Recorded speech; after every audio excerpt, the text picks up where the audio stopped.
Dewey, the American philosopher, psychologist, and educational reformer, had this to say about education and its place in our lives. Education is not preparation for life. Education is life itself.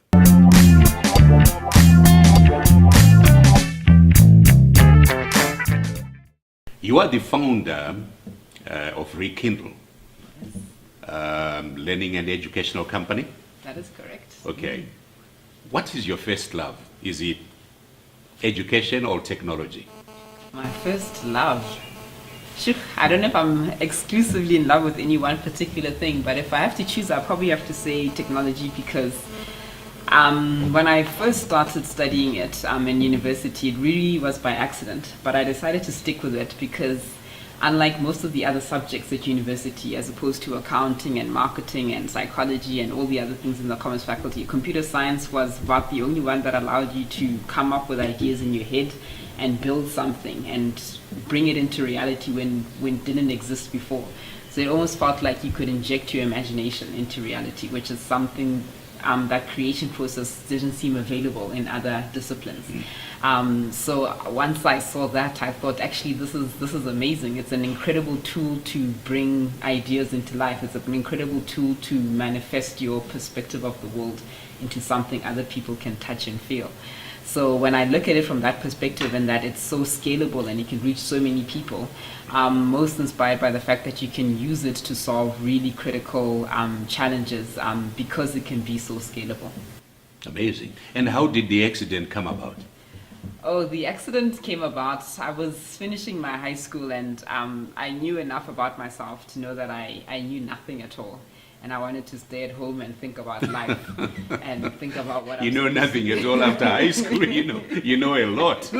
No, I knew what I knew, but I knew that the world is actually much, much bigger than this. And at the heart of the matter, I truly know nothing at all about who I am and what I want. And I wanted to take a gap year, but as we know in black families, that's not a popular that's not concept. allowed. So my parents said off to university I was to go, and my older brother was studying at UCT, University of Cape Town at the time. And I told him, Mom and Dad said I have to do something, so come up with a suggestion for me, because at this point I have no idea what I should be doing. And I just said, not accounting, not actuarial science, come up with something else. And he chose a business science, computer science degree, largely out of malice, I think, out of a joke, because I certainly had never done any programming before. And when I first got there and I saw code on the wall, it was a terrifying experience to see. And I looked around and tried to change, but like I said, I came back to it because there was a creation element for me that seemed bigger than anything I'd ever seen before. We are talking to the one and incredible Rapelang Rabana. I always get into trouble with this wonderful name. We'll be back.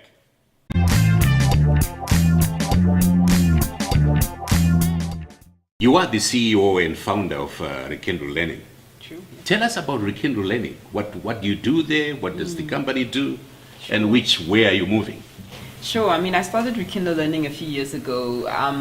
Really, I believe that for Africa to change its development trajectory, there's a couple of levers that we need to pull. One is around how we develop education and skills, and the other is financial inclusion. So I think Rekindle Learning for me is my endeavor as to how do we pull the technology lever to address the education and skills challenge.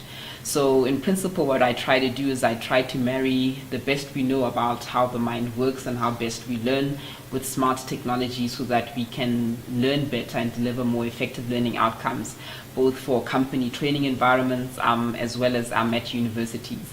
So at companies, we'll do a lot around a concept called micro-learning, where instead of giving people sort of long training manuals or long PowerPoint presentations and long 2-day training workshops where you kind of forget everything, is to create a micro-learning experiences where you break up content into smaller, bite-sized sort of learning steps that you can do on your phone or when you've got a few minutes in your day, and you create sustained, regular, smaller learning engagements over a period of time, and that allows you to retain that knowledge and content much more effectively than being drowned by it in a single sort of intervention. So companies can use this for compliance or product or sales training and the like, and we've seen some very good results, especially from staff that come from poorer educational backgrounds who had struggled to prepare for exams using the traditional materials, but are now a lot more effective using this micro-learning approach. And in universities, we focused a lot around English proficiency. We've got a platform that first-year students essentially can use to help them bridge their English literacy skills. A lot of students will arrive at tertiary education and speak English, but they may not read and write at the level required to be able to consume tertiary content. So it's almost like a bridging program that covers everything that you ideally should have done at high school, but may not have had a good enough school or sufficient opportunity to do so. And it can complement your communications courses that you do in first year so that you're better prepared and increase your chances of actually completing your degree. So I think the language barrier is a huge factor. When we look at the fees must fall movement, we need to make higher education more inclusive. And I think overcoming that or reducing that language barrier is a big factor in that. Wow. As the former British Prime Minister Tony Blair once said, education, education, education. We'll be back with Rapelang.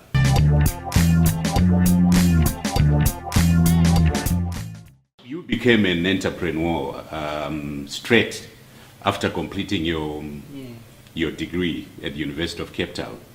Mm-hmm. That's true, yes. And you didn't want to look at options to work in the corporate world? I'm sure by then you had friends or associates who were working for some of these, big name companies. It was definitely what most people were doing at the time, and I just certainly remember feeling that already at the beginning of high school. I started to get this feeling that I've been working systems my whole life, and it felt like primary school you worked one system and then you got to the bottom of another one at high school and you had to work your way through that system, and then at university it's yet another one, and I was now supposed to go into one for the next sort of 10-20 years. And my main question was really around, when do I stop working these systems and when do I actually start doing me? When do I make more intentional decisions about my life? And that's where sort of some of the thinking started.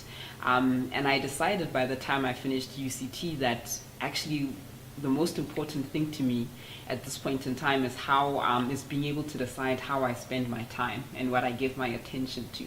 And it seemed at the time that was the only way to achieve that, was to be an entrepreneur, because most of the time I didn't feel like I would have much discretion of that decision in a larger corporation.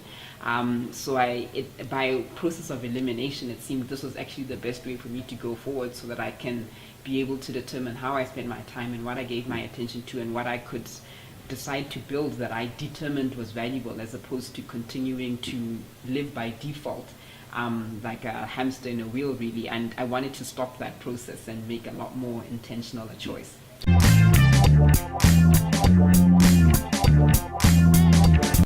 So with what you had, honors? Yes, I did a business science, computer science with honors. Okay. At that stage, a lot of people, young people, would be more than happy to take up a job. And those would dream to go into business for themselves. The first, hardship they encounter is funding. Why didn't this scare you? Sure, I think there's a couple of layers to that question. One is that I was lucky enough that my parents were the first generation out of poverty. I was second generation, so I wasn't under a particular pressure to earn a job to be able to send money to them. They could live themselves and they could sustain themselves. And what is it called? The black what? The black tax. The black tax. Yes. So thankfully I wasn't at the mercy of that, which definitely liberated my thinking. And that's certainly a big factor in retrospect. The other factors around the funding is that I think it's a very flawed notion to say that you can't start a business because of funding, because a business doesn't start with funding. A business starts with an idea and delivering a value proposition. And you need to be able to start with that in whatever context you come from, with whatever little you have. And if you can't find a way to start in whatever small form, you're not an entrepreneur. You can't say I've written a business plan and I've given it to somebody, and because I haven't gotten funding, I haven't started my business. That's not how entrepreneurship works. You've got to be able to start along the journey. And we certainly started that way. The only form of funding that we got was to essentially get our parents to agree to allow us to stay at home and for them to continue to feed us. And that was really the only funding we had. And we spent most of our time on the computer trying to build the software that we wanted to build around voice over IP or mobile voice over IP software, which is what we now know as WhatsApp and Viber calls. But this was obviously back in 2006. And being able to do that for 9 months meant that we could build a prototype. We had fleshed out our business model, and only then, when we had gone quite a long way down the line, were we able to convince some investors to come on board, and that allowed us to launch the public version. But if we hadn't done that process, if we had only started with the idea and asked someone for funding, we would have never moved forward. And you must realize that funding doesn't make a business. Funding accelerates a business in a certain direction. So if you're whatever direction you're going in, funding accelerates it. You must be able to, and if you're going in the wrong direction, funding will accelerate in the wrong direction. And if you're going in the right direction and you started moving, then funding will accelerate you in the right direction. It is not the basis on which a business starts, however. Financial institutions are, by nature, extremely conservative, and especially in this part of the world, and less competitive. I hear it's worse when you're a woman. Have you encountered something along those lines? I think it's important to realize that there's no venture capital in any significant form in Africa. So when we refer to financial institutions, we're talking a lot about the banks or the private equity businesses, but by definition, they're not designed to fund early stage businesses, certainly not early stage tech businesses at the time. But because they're the only ones with money, we kind of blame them for not funding. But that's not their mandate, and that's not how we operate. The lack of venture capital is the core problem there. And that will affect everyone, and certainly the statistics will show that it will affect women more. My co-founders, most of the other co-founders in my team were sort of all male, and we all were able to leverage all the networks sort of that we had. And I didn't come from a context where I believed that I was more disadvantaged than the others. And this is something that I only learned in retrospect. So I think that mindset that didn't constrain me is what helped me push forward, because I didn't believe there was a place where I was not permitted, or I didn't believe there was a conversation I couldn't have, or there was someone I couldn't engage. It just wasn't a concept that had ever occurred to me.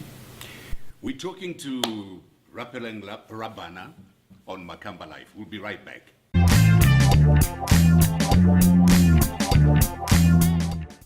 Welcome back to Makamba Live. Rapelang is a World Economic Forum Young Global Leader for 2017 and a former Young Global Shaper. Tell me about this honor and how exactly, where is the adjudicating committee or board or all for this honor? Sure. The World Economic Forum is a very interesting and influential institution around the world. I think they work with public sector, academia, entrepreneurs, social entrepreneurs, and the like. And they've got various communities and networks as such as the Young Global Leader community, as well as the Global Shapers community for leaders below the age of 30. And I first became a Global Shaper, I think it was in 2011, when they first started the network around the world. And I believe it was all part through a nomination process. So when the first South African Global Shapers were nominated, someone nominated me, and I simply got an invitation to join this particular community, I suppose based on the work of our business and the traction we had delivered there. And does this suggest there are local chapters? Yes, Someone so had to have been observing you. Sure. So they went to, I suppose they approached various business leaders around the various countries. And the Global Shapers community is a network of now about 450 hubs around the world, based around major cities. And I was selected into the Cape Town chapter when the community started, and that allowed me to go to the annual meeting in Davos in 2012. The first group of global shapers that went there, which is a huge You would have been occasion. how many? We went about 50 of us from around the world. How did it feel the first time? Davos is an extraordinary experience. I don't think there's much that can compare to it. 3,000 of the most sort of well-connected, influential people, and everyone there now that sort of you're in this private closed or sort of private setup, is open to all kinds of communication, and you can engage at all levels with people there. So I believe if you have a very clear agenda in terms of how you want to make a contribution and impact the world, Davos is certainly a great place to be able to connect with people that can help you achieve that. And there's a whole lot of intellectual stimulation, amazing conversations. It's certainly was one of the most defining experiences, and to have had opportunities to be on panels at Davos is something that I hold most highly in my mind. We're talking to Rabana. We'll be back.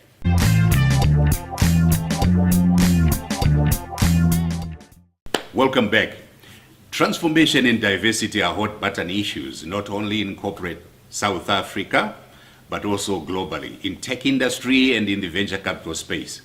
Now, turning to you, as I hate segmenting race, but as an African woman, okay? I think the best thing to say is, what's your comment about this whole industry? Sure, it's obvious that the technology sector, like many other sectors in our economy, is not fully transformed.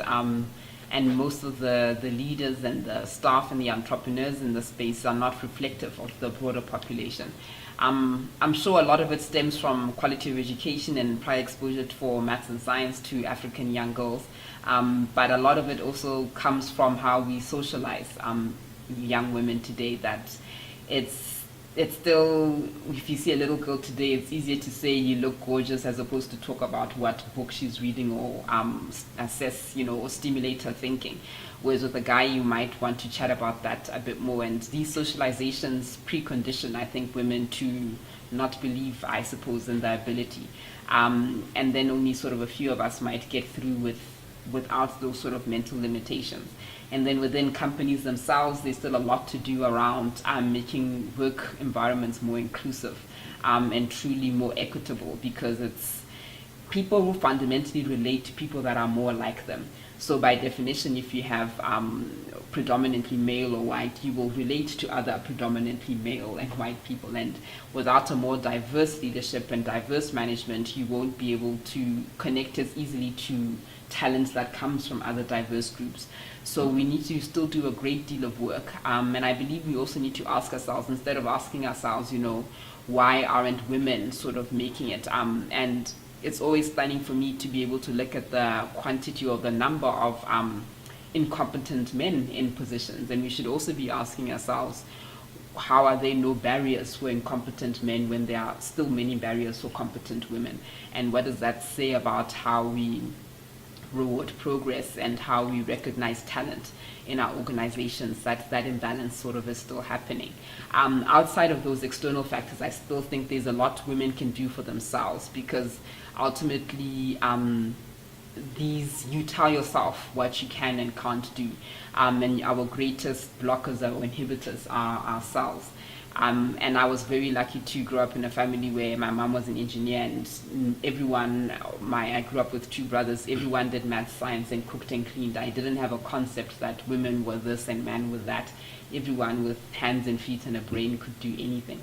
And that certainly contributed to my thinking in the world, because I didn't grow up with any constraints in my mind, and that allowed me to never doubt that. And for women who are still struggling with that, it's important to realize what assumptions and silent agreements you've made in your head around what you can and can't do, because those are truly the biggest inhibitors. No one is ever going to come and say, welcome, you've arrived, you're now as good as men. No one's ever going to do that. You've got to do that for yourself. And without that self-validation, no conducive system will be able to overcome that. There's still work to be done there. You travel a lot around the world, including Africa. Countries such as Rwanda and Kenya, we have made this technological leapfrog ahead of the rest of Africa. How have they done that? They've sort of become the Silicon Valleys of Africa. How have they achieved that? I think the leadership in Rwanda and Kenya contributed significantly to that. They were able to make tremendous steps forward with the launch of M-Pesa, because there was a champion in the governance and public sector that wanted to ensure that banking services were more inclusive. And similarly in Rwanda, I think the president has been very clear that technology is a key part of that drivers, whereas many other countries, South Africa included, where leadership is not clear or is fragmented, without that drive and political ambition to achieve those things, it will always be slower. We have fantastic plans, but I don't know that our political leadership is as convinced of the role of technology, and that is a huge hindrance. I would say the second factor will come down to the level of education and skills in the community. So you still need people to be able to drive the agenda and be able to create new products and services that are reflective of the needs in the community, that actually address real challenges in that context. And given the historical issues with our educational system, that'll continue to be a constraint in how quickly technology can flourish, I think, in countries like South Africa. So we can learn a lot, certainly, in other countries, and political leadership skills, I think, are possibly the biggest factors. What would you say is the biggest misconception about life as an entrepreneur, especially in this country, or in Africa as a general, in general? But even, from the material I've been reading and some of the conferences I do attend, even Europe, this issue of gender and conception and misconception still, rallies around the world. But what would you say is the biggest misconception about life as a person who works for themselves? I think most people would imagine an entrepreneur as someone who wants to be a boss and tell people what to do, or someone who's here to make a lot of money, or someone who's a rebel or something. And I think there's many different types of entrepreneurs, and these stereotypes limit people who might have been entrepreneurs from thinking that they're not, because they don't fit into sort of particular stereotypes. What I think is important to realize is that an entrepreneur is someone who has a conviction about the world, that it should be a certain way, and wants to deliver a product or service to make it that way, and can identify how to do so by using resources optimally and delivering a profit in that exercise. And that's what it ultimately means, and that can take many different forms and shapes, and it's not a particular profile. Are there any that you admire, or are you inspired by any? I think the most inspiring entrepreneur for me is certainly Elon Musk. I think he takes on some very bold visions, and he's certainly the kind of person who demonstrates that he has a belief around how the world should be, and he is almost making sure the rest of the world believes that with him. And that's an incredible ability and drive to do that for most of your life. And he moved from South Africa to America. Yes, a lot of people are ignorant of this at a very young age. Yes, he was born in South Africa, and maybe I think, in the water, who knows? or in the mountains. We have a lot of these, big brands that originated in Southern Africa. You have Nick Price. You have who is the other guy, the golfer, the big guy? Gary Player. You have Gary Player. Yes. Then you have the Elon Musks and things. The Elon Musks, and who is the astronaut? The astronaut. He's big in IT now. Oh, you mean Mark Shuttleworth? Yes, Mark Shuttleworth. I can go on and on. Sure. It's encouraging. Yes, it's encouraging. For sure. But you were going to mention someone else. No. Not so the operas and the usual. Yeah, the operas are definitely the usual inspiring. cases. I find Oprah an incredible life story. Someone who's been able to trust her instincts and by being more herself, deliver value into the world. It's an extraordinary thing to watch. So my middle name is Chafunga Moyo, which is Shona, which literally means go by your gut feel. Yeah. How important do you think gut feel is in management? I think that ultimately as people, we need to grow to a point where we can trust our intuition. And this is an exercise, a muscle that you exercise over years and years and years. And the sooner you start it, the stronger that and more accurate and effective that muscle becomes. And I think there's a lot of science that shows that when you do something particularly well, you do become intuitive at it. But on a more sort of general level, I think it's important to be able to do that, to trust those instincts, because ultimately everything that you are, the life perspective that you have, the journey that you've traveled, allows you to see the world a certain way. And when you get an instinct or a hunch, it's a reflection of the sum total of your life journey to that point. And you need to be able to listen to that because it's giving you a unique perspective. And if you can't leverage and lean into those whispers or those instincts, you will lose the opportunities that make you as a person distinctive and unique, and you won't be able to leverage your unique perspective of the world to be able to create value and deliver competitive advantage in business. So I think it's crucial. It's the basis of how we add significant value. And I think there's a powerful quote by Ben Horowitz where he says that as he works with entrepreneurs today, and he's an investor and entrepreneur in Silicon Valley, he says that when he works with entrepreneurs, the most important thing he tries to convey to them is that they need to embrace their instinct and embrace their background and embrace their weirdness, because that's where the greatest value is going to come from, not by trying to be like someone else. And those are very powerful lessons for me, because there's clearly, the more like yourself you are, the more unique your value will be. Yes. Well, you agree with me, Rabana is inspiring and brilliant. We'll be right back.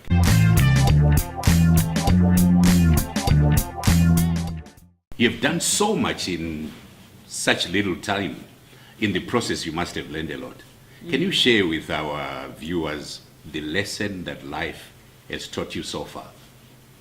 Sure, one lesson. I might have to do sort of do two. a few. I think, do a few. The first, what you have lesson, learned about life so far is that the most important thing in life is to be able to persevere and outlast.